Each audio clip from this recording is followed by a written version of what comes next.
Hello students, आज हम पढ़ेंगे हमारी जो मेरा भारत बुक है इसका चैप्टर नंबर 5। चैप्टर का नाम है भारत थार भारत का मरुस्थल। ठीक है, हमारा जो देश भारत है उसमें एक मरुस्थल है जिसका नाम है थार। और मैं इस चैप्टर में एक एक लाइन नहीं पढ़ूंगी क्योंकि बुक आपके पास है, आप खुद भी पढ़ सकते हो और ऐसे वीडियो बहुत ज़्यादा लंबी हो जाएगी क्योंकि बड़ा चैप्टर है। तो मैं इसमें आपको मैं समझा दूंगी कि इस चैप्टर में है क्या। ठीक है, बाकी आपके पास बुक होगी, आप एक एक जो लाइन हो रीड कर लेना। तो जैसा कि चैप्टर का नाम है थार भारत का मरुस्थल, तो भारत में एक ही मरुस्थल है जिसका नाम है थार, जो कहाँ पे है? राजस्थान में। मैप में आपको दिख रहा होगा, ये यहाँ से लेके यहाँ तक राजस्थान है। ये वाला एरिया भारत का एक राज्य है राजस्थान, और उसमें ये थार मरुस्थल पड़ता है। जो रेड वाला एरिया है ना, ये क्या है? थार मरुस्थल। और ये जो आधा राजस्थान है ये मरुस्थल नहीं है, ये इसमें यानी कि थोड़ा बहुत पानी है, बारिश होती है। तो सबसे पहले तो हम ये समझते हैं कि मरुस्थल होता क्या है।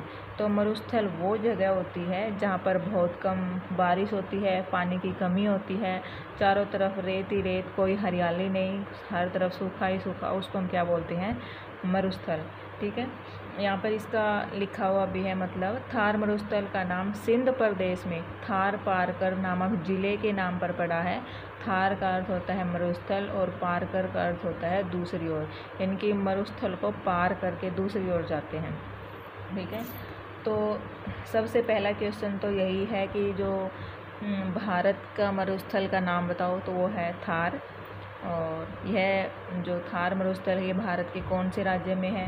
तो ये है राजस्थान राज्य में। मैं आपको मैप दिखाती हूँ, ये है हमारा भारत का मैप और ये राजस्थान है।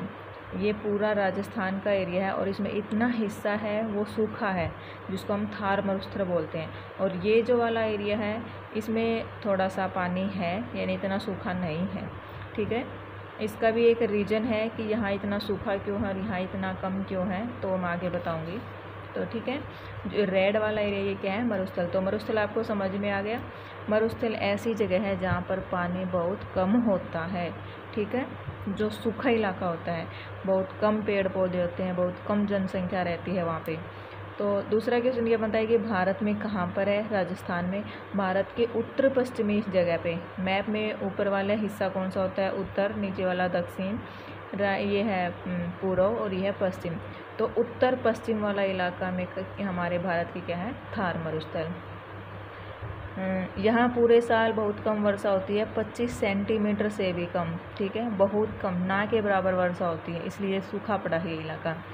यहाँ बहुत टीले हैं, चारों तरफ रेत ही रेत, और इसलिए यहाँ पर क्या होता है? पानी की कमी है, तो वनस्पति नहीं होती या न के बराबर होती है। वनस्पति यानी कि पेड़ पौधे, यहाँ पर पेड़ पौधे नहीं हैं तो वो ऐसे पेड़ पौधे हैं जिनको बारिश की या पानी की बहुत कम आवश्यकता होती है, वो पेड़ पौधे पाए जाते हैं यहाँ पे। ठीक है, आगे है मरुस्थल एक ऐसा क्षेत्र है जहाँ वर्षा व वनस्पति दोनों ही बहुत कम होती है। कुछ मरुस्थल गर्म एवं रेतीले होते हैं, जैसे कि थार मरुस्थल और सहारा मरुस्थल। आपसे कोई ये पूछे कि भारत का सबसे बड़ा मरुस्थल कौन सा है, तो है थार। और ये पूछे पूरी दुनिया का सबसे बड़ा मरुस्थल कौन सा है, तो वो है सहारा, ये अफ्रीका में है। ठीक है, आगे देखो। कुछ मरुस्थल ठंडे और चट्टानी होते हैं, जैसे कि गोबी मरुस्थल, लेह और लद्दाख का मरुस्थल, जो हमारे उत्तर में है। लेह लद्दाख वाला इलाका ये ठंडा है क्योंकि यहाँ बर्फ़ पड़ती है ना, इसलिए। जबकि जो थार वाला है वो गर्म मरुस्थल है। ठीक है, आगे देखते हैं। आप यह जान गए होंगे कि मरुस्थल का अधिकतर भाग राजस्थान में स्थित है। तुमने सुना होगा कि मानसून पवनों का मार्ग में कोई पहाड़ या पर्वत आता है तो वह पवनें आगे न जाकर ऊपर उठती हैं। और चलो मैं आपको इसका मीनिंग समझाती हूँ कि जो राजस्थान में जो ये मरुस्थल है, ये मरुस्थल है क्यों, यहाँ पर बारिश क्यों नहीं होती। तो इसका एक रीज़न है। मान लो ये पहाड़ी है और पहाड़ी पर ऐसे जब मानसून की पवनें इधर से आएंगी तो इससे टकराती हैं और यहीं पे बारिश गिरा देती हैं मानसून की पवनें। और अगर बारिश की यहाँ कोई पहाड़ है और यहाँ इसके रास्ते में तो यहाँ पर अगर सीधी मानसून की पवनें इसके साथ से निकल जाएंगी तो बारिश नहीं होगी क्योंकि वो आगे निकल जाएंगी। अगर मानसून ऐसे आ रही हैं सीधी पहाड़ की टक्कर में, तो पहाड़ को टक्कर दे के ऊपर उठेंगी और वहीं पे बारिश गिरा देंगी।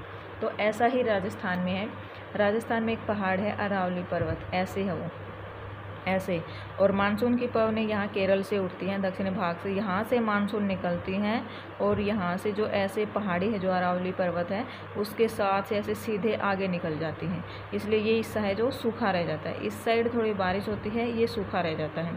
अगर अरावली पर्वत ऐसे होता तो ये मानसून की पवनें इससे टकराती और राजस्थान में बारिश होती और यहाँ मरुस्थल नहीं होता।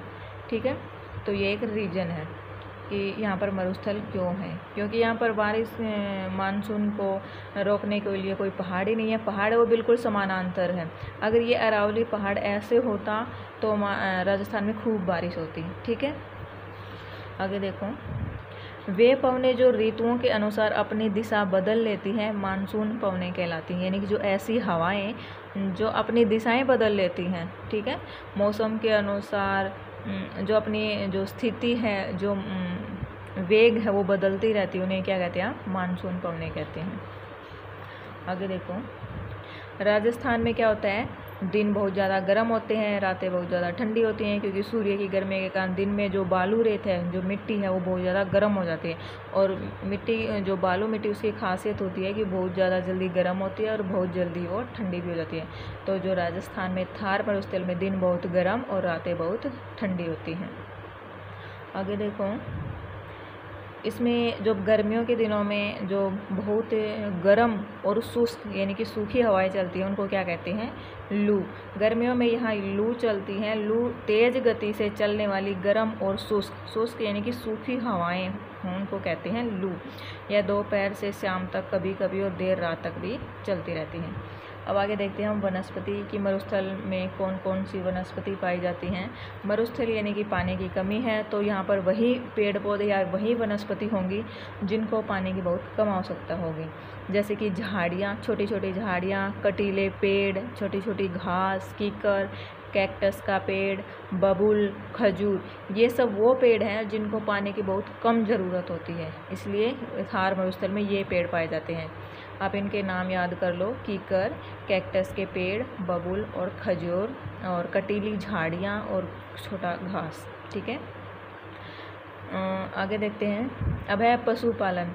मरुस्थल में कौन कौन से जानवर पाए जाते हैं, जैसे कि राजस्थान के हमारा थार मरुस्थल में मेन रूप से 3 जानवर पाए जाते हैं, भेड़, बकरी, गाय, और एक और जानवर होता है ऊँट, जिसे हम राजस्थान का जहाज कहते हैं। उसके बारे में हम आगे पढ़ेंगे। यहाँ के लोग भेड़ और बकरियाँ क्यों पालते हैं, क्योंकि भेड़ और बकरियों से एक तो ऊन मिलती है जिनसे कंबल आदि वगैरह मिलते हैं, और गायें दूध पीने के लिए काम आती हैं। थार मरुस्थल थार की घुमक्कड़ जातियों में से एक कालबेलिया जाति है। ठीक है, कालबेलिया एक जाति का नाम है जो थार मरुस्थल में रहती है, और ये लोग क्या करते हैं, भेड़ बकरियों को पालते हैं और सांप का तमाशा, ये लोग सांप को पकड़ लेते हैं और सांप को दिखा के पैसे कमाते हैं कुछ। यहाँ की जो अधिकतर महिलाएं हैं, जो इस जाति की महिलाएं हैं, वो काले रंग की घाघरा कुर्ती पहनती हैं और उन पर चमकीले सितारे गोटे टके होते हैं। वे जिस तरह बीन की धुन पर नाचती हैं, ऐसा लगता है मानो नाग लहरा रहा हो, यानी यहाँ का एक डांस होता है वो जो फेमस होता है। भेड़ बकरियाँ वो इसलिए पालते हैं ताकि उनसे ऊन मिले, गाय दूध के लिए, और एक होता है ऊँट। ऊँट से वो क्या करते हैं, बोझा ढोने के काम आता है, जैसे ये रहा। ऊँट से गाड़ी खींच लेते हैं, खेती में कुछ काम कर लेते हैं, हल चला लेते हैं, एक स्थान से दूसरी जगह पर जाना हो तो उस गाड़ी पीछे लगा के और वो ऊँट में चले जाते हैं। इसलिए ऊँट को क्या कहा जाता है, रेगिस्तान का जहाज, क्योंकि जो बालू रेत में है ना, ऊँट अच्छी तरह से चल सकता है, क्योंकि जो ऊँट के जो पैर होते हैं उनमें ऐसे छिद्रे होते हैं, ऐसे गोल, और आराम से जो बालू रेत में धंसते नहीं उनके पैर, तो आराम से वो बालू रेत में चल सकते हैं। और ऊँट में एक और भी खासियत होती है, क्योंकि ये बहुत दिनों तक बिना पानी पिए रह सकता है, और राजस्थान में पानी की कमी है तो ऊँट यहाँ पर पाला जाता है, तो इसलिए इसको क्या कहते हैं, रेगिस्तान का जहाज। और ऊँट की ऊन से रंग बिरंगे पट्टू यानी कि कंबल भी बनाए जाते हैं, और ऊँटने का दूध भी पिया जाता है। अब आते हैं प्रमुख फसलें की। राजस्थान में कौन कौन सी फसलें बोई जाती हैं, तो फसलें बोई जाती हैं जून जुलाई में, यानी कि जब गर्मियाँ होती हैं तब बोई जाती हैं, और सितंबर अक्टूबर में यानी जब सर्दियाँ शुरू होती हैं उस टाइम पे ये फसलें काट ली जाती हैं। यहाँ पर फसलें भी वहीं बोई जाती हैं जिनको पानी की बहुत कम आवश्यकता होती है, जैसे कि बाजरा, ज्वार, मक्का, मूंगफली, मोठ नाम की दाल और तिल। ठीक है, कम पानी में ये फसलें आसानी से उग जाती हैं। ठीक है, क्योंकि पानी की कमी है तो यहाँ पर वही फसलें बोई जाएंगी जो पानी की कम खपत करती हैं।